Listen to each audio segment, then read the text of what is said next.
Hello students, कैसे हैं आप सभी।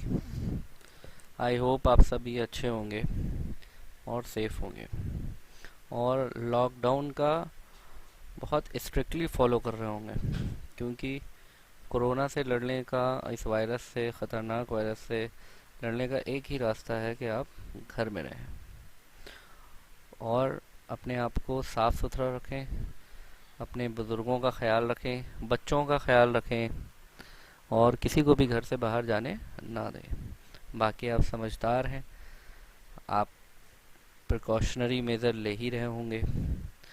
खैर, इन सब के बीच हम लोग अपनी स्टडी भी जारी रखें। चलिए हम लोग नेक्स्ट क्लास शुरू करते हैं। नेक्स्ट क्लास हमारा है रिस्क मैनेजमेंट पर। Risk management, as a human beings we would like life to be free from danger. किसी भी तरह की हमारे ज़िंदगी में जो परेशानियां होती हैं, डिफ़िकल्टीज होती हैं, उन्हें हम रिस्क कहते हैं। रिस्क, अब जैसे आजकल कोरोना वायरस है, तो कोरोना वायरस एक बहुत बड़ा रिस्क है। खुदा ना करे किसी की लाइफ में ये हो, लेकिन हम इसके लिए क्या करते हैं, कुछ अगर रिस्क है, भाई बाहर जाने में रिस्क है, तो हम उसके लिए क्या मेजर्स फॉलो कर रहे हैं, क्या मेजरमेंट फॉलो कर रहे हैं, क्या मैनेजमेंट अपना रहे हैं। हम हर एक के घर में अलग अलग तरह के मैनेजमेंट है कि हम इस वायरस से सेफ रहें, इस वायरस के रिस्क से कि हमें हो ना जाए, उससे हम सेफ रहें। तो उसी तरीके से, मतलब कोई भी डेंजर, ये डेंजर ही तो हुआ, एक तरीके से डिफ़िकल्टीज हुई। तो ये किसी भी तरह का रिस्क अगर अराइज होता है तो हम प्रॉपर मेजर्स लेते हैं और हम चाहेंगे कि हम उससे जल्द से जल्द रिकवर हो जाएं।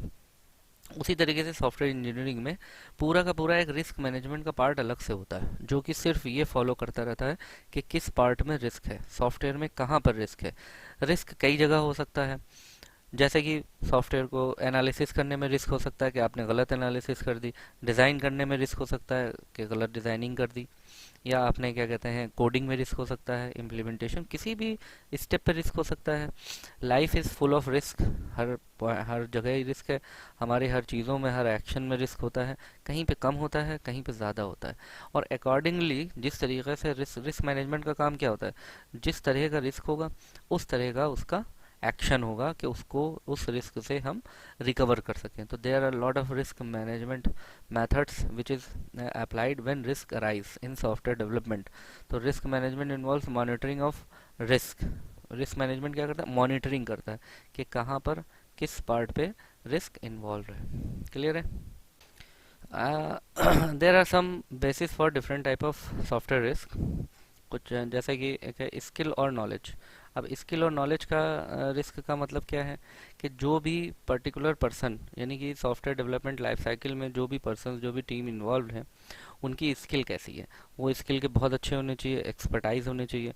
अगर उनकी स्किल या नॉलेज कम होगी तो वो अपने स्किल और कम नॉलेज के हिसाब से सॉफ्टवेयर्स बनाएंगे, तो सॉफ्टवेयर के फेलियर होने का चांसेस होगा। तो यहाँ पर एक रिस्क आ जाएगा, रिस्क इन्वॉल्व हो जाएगा। तो ये भी एक रिस्क है, skill and knowledge.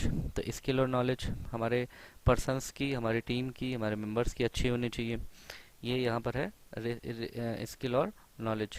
The person involve in activity of problem like analysis, design, coding and testing have to be fully aware of activity. ठीक है। और जितने भी रिस्क मैनेजमेंट टेक्निक्स हैं उनको वो आनी चाहिए। अगर ये चीज़ नहीं आएगी, तब वहाँ पर जो प्रोडक्ट होगा, जो हमारा सॉफ्टवेयर बनेगा, वो डिफरेंट टाइप के रिस्क को फेस करेगा। फिर नेक्स्ट इसमें टाइप ऑफ रिस्क में है interface module and poor knowledge of tool. जैसे कि नाम से ही समझ में आ रहा है, पुअर नॉलेज ऑफ टूल्स। पहले हम लोग इंटरफेस मॉड्यूल पढ़ते हैं। इंटरफेस मॉड्यूल के complete software contains various modules and each module send and receive informations to other modules. इसका मतलब ये है कि मॉड्यूल्स, जितने भी सॉफ्टवेयर में मॉड्यूल्स होते हैं, they communicate to each other. तो वो प्रॉपरली एक दूसरे से लिंक होने चाहिए। अगर उनकी लिंकिंग, उनके इंटरफेसेस कहीं से भी वीक हुए तो हमारा सॉफ्टवेयर क्या कहते हैं, वर्क प्रॉपरली नहीं करेगा। तो एक ये रिस्क हो गया। नेक्स्ट पॉइंट इसमें है poor knowledge of tools. Poor knowledge of tools का मतलब है कि इफ़ द टीम और individual member have poor knowledge of tools like software programming language, operating system and other designing tools, तो प्रोडक्ट कैसा होगा भाई। लैक, वही पुअर नॉलेज है तो वो अच्छा सॉफ्टवेयर नहीं बना पाएगा और चीज़ों को अच्छे से टेस्ट नहीं कर पाएगा। टेस्टिंग नहीं कर पाएगा, कोडिंग नहीं कर पाएगा, प्रॉपर कोडिंग नहीं कर पाएगा। तो ये सारी चीज़ें, ये प्रॉब्लम्स आएंगी। प्रोग्रामिंग स्किल्स, प्रोग्रामिंग स्किल्स ये किस तरह का रिस्क है? अगर प्रोग्रामर को प्रोग्रामर को अगर टेक्निक्स आती हैं प्रोग्रामिंग करने की, तो वो बड़े बड़े प्रॉब्लम्स के लिए छोटी छोटी कोडिंग लिख सकता है, जिससे मेमोरी स्पेस भी कम लगेगा और सीपीयू को प्रोसेस करने में जो लाइफ उसका जो साइकिल लग रहा है, टाइम साइकिल, वो भी कंप्यूट करने में कम लगेगा। लेकिन अगर उसको प्रोग्रामिंग की स्किल नहीं पता, तो वो छोटे से भी कोई प्रॉब्लम होगी उसके लिए बड़े बड़े कोड्स लिखेगा, लेंदी कोड्स लिखेगा, जिसको चेक करने में, उसके एरर को चेक करने में भी बहुत प्रॉब्लम्स आ सकती हैं। तो इस तरह की भी programming skill is also a risk, it could be a risk. अगर स्किल्ड टीम नहीं है हमारे पास, तो वो इस तरह के काम करेगी कि छोटी छोटी प्रॉब्लम्स हैं उसके लिए बड़े बड़े कोड्स लिख रही है। जैसे फॉर लूप है, अगर आपसे कहा जाए 10 नंबर जोड़िए, तो आप कैसे जोड़ेंगे? बिगिनर्स जो होगा वो कैसे जोड़ेगा? एक नंबर लेगा, फिर दो, तीन, चार, ऐसे करके 10 नंबर लेगा और दसों को ऐड करेगा, यानी कि A plus B plus C plus D plus, यानी कि 10 वेरिएबल्स लेगा। लेकिन जब आप मास्टरी कर लेते हैं प्रोग्रामिंग में, तो क्या करते हैं, आप लूप चला देते हैं, आप फॉर लूप चला करके और उसको ऐड कर देते हैं, यानी एक लूपिंग स्टेटमेंट में आप अपना काम कर देते हैं। चाहे 10 नंबर जोड़ना हो, चाहे 100 नंबर जोड़ना हो, तो आप जोड़ सकते हैं। इसको प्रोग्रामिंग स्किल कहते हैं। तो इस तरीके से ये भी एक रिस्क है। There are some management issues also, management issue also arise leads the risk. Management issues क्या है कि आपने प्रॉपर स्टाफ अगर रखा है किसी चीज़ के लिए, तो जिस जिस स्टाफ को जिस पर्टिकुलर प्रोजेक्ट के लिए रखा गया है, उस स्टाफ को आप दूसरी चीज़ों के लिए यूज़ मत करिए, नहीं तो उसका ध्यान भटक जाएगा। तो इस तरीके से आप जितने भी जो भी स्टाफ्स हैं उनके लिए आप क्या कहते हैं, स्पेशल उनको उनका थोड़ा सा ध्यान रखिए स्टाफ का, उनका बोनस दीजिए, उनको उनको प्रमोशंस दीजिए, उनको जो है अप्रिसिएशन दीजिए, उनको इंटेंसिव दीजिए, इंसेंटिव्स दीजिए उनको, और बहुत सारी चीज़ें उनको फैसिलिटीज़ प्रोवाइड करिए, ताकि प्रोग्रामर जो है, जो मैनेजमेंट है पूरा, वो कंपनी के लिए जी जान लड़ा करके काम करे। अगर ऐसा नहीं होगा तो मैनेजमेंट भी ढीला ढाला होगा, तो जाहिर सी बात है उसका असर डायरेक्ट इनडायरेक्टली हमारे किस पे पड़ेगा, सॉफ्टवेयर डेवलपमेंट पे पड़ेगा। ठीक है। In this slide, we will discuss the updates in the hardware resources and customer risk. Customer risk, we will discuss it into the next slide. Here, update in the software resource is what? The team should be aware of the latest updates in the hardware resources, such as latest CPU, latest memory, latest RAM, latest motherboard, latest graphic cards, latest जिसको हम GPU भी, आप GPU, latest GPU, latest CPU, ये सारी चीज़ें भी आपके पास होनी चाहिए कि लेटेस्ट हो, ताकि आप जो है हार्डवेयर्स को बनाने के लिए, क्योंकि आपका मार्केट में बहुत सारी सॉफ्टवेयर डेवलपमेंट कंपनीज होंगी, तो उनसे कंपटीशन भी होगा। तो आप अदर जो सॉफ्टवेयर कंपनीज हैं वो लेटेस्ट रखें, एडवांस हार्डवेयर रखें, तो क्लाइंट उनकी तरफ ज़्यादा डिक्लाइन होगा, आपकी तरफ कम डिक्लाइन होगा। तो इसलिए क्लाइंट टच को बढ़ाने के लिए और हमारा सॉफ्टवेयर अच्छे से अच्छा बने, इसके लिए हमारे पास जितने भी हार्डवेयर रिसोर्सेज हों वो ऐसे होने चाहिए कि हमें कहीं से भी ऐसा ना हो कि कोई नया सॉफ्टवेयर, कोई नया हार्डवेयर लॉन्च हो रहा हो, तो हमारा जो प्रोडक्ट है वो उसको कहीं ना कहीं से कुछ ना कुछ फीचर्स, जैसे आज एक आपने सॉफ्टवेयर बनाया और वो जिस हार्डवेयर पे चलेगा, तो एक साल के बाद हार्डवेयर तो चेंज हो जाएगा, एडवांस आ जाएगा। तो आपका सॉफ्टवेयर ऐसा होना चाहिए कि एक साल के बाद भी अगर हार्डवेयर नया आता है, तो आपका सॉफ्टवेयर जो एक साल पुराना हो चुका है वो उसके कुछ ना कुछ फीचर्स को सपोर्ट करता हुआ होना चाहिए। ये तभी हो पाएगा जब आप लेटेस्ट हार्डवेयर पे अपने सॉफ्टवेयर को डेवलप करें। क्लियर है? इसलिए अपडेट आपको क्या करना है, keep hardware update. Okay. Customer risk, customer risk is what? Customer should have proper knowledge of the product needed. Customer को ये जानना चाहिए कि कस्टमर मतलब क्लाइंट साइड से क्लाइंट को ये पता होना चाहिए कि हम क्या बनवा रहे हैं। जल्दबाजी में वो अपनी थोड़ी सी, ऐसा ना हो कि थोड़ा ही सा रिक्वायरमेंट बता पाया और अपनी अपने ही प्रोजेक्ट को वो ना समझ पाया कि हम क्या बनवा रहे हैं। तो जल्दी जल्दी में अगर वो बनवाएगा और थोड़ी ही अपनी जो भी नीड्स हैं वो पूरी ना बता पाएगा, तो सॉफ्टवेयर उसका गड़बड़ हो जाएगा। तो customer should have proper knowledge of the product needed and should not be in a hurry to get the work done.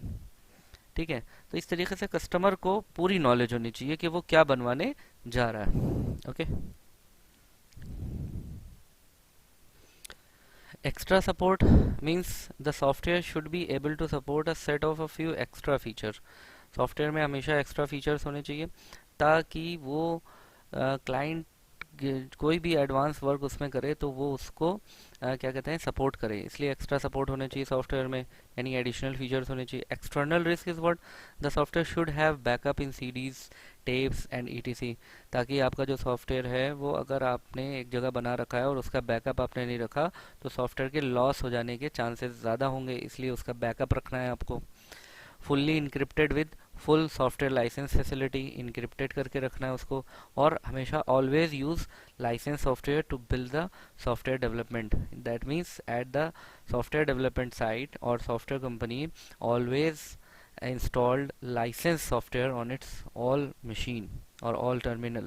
The software can be stored at various important location to avoid any external calamities like floods, earthquake, etc.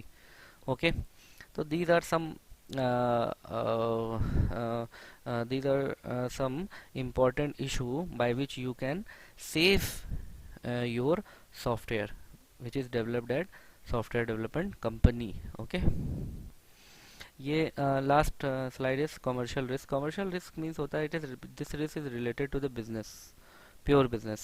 Means you are doing business in the market, there are several companies in competitions which are in competition with you.